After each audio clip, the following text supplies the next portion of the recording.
u shu maqsadda keldimi o'zi? Yo'q, qarang. Reklama qilmoqchi. Bu narsani har safar sizni kimdir bezovta qilishi uchun emas-da.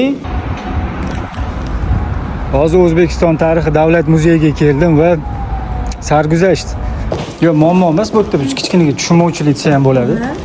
Qarang, hozir mana biletim bor, bilet oldim, turibdi. Hali aylanganim ham yo'q, hozir sira tushdim. Hozir yana oldiga 200 ming qo'shib yuborsam shunda ovuramanmi? G'alati bo'lyapti, qanaqadir. O'zi bir punkt qilish mumkin-ku. Sizga fotoga ruxsat degan bejik berishadi, osib berasiz, hech kim sizga gapirmaydi. Nega qarang, hozir men puldan qochmayapman, prosta bu tartibni noto'g'riligini men qilmoqchiman.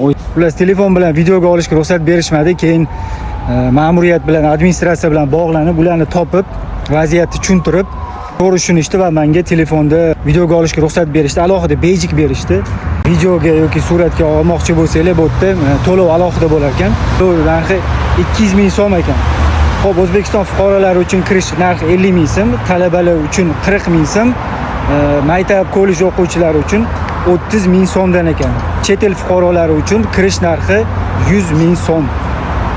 Lekin o'zgarishlar juda ham katta. Ichkarini 2 yil davomida remont, rekonstruksiya qilingan bo'lsa, juda ham o'zgartirib yuborishdi. Menga yoqdi. Juda ham xursandmiz bu joyga kelganimizdan va hammanglarni O'zbekiston tarixi davlat muzeyiga taklif qilamiz.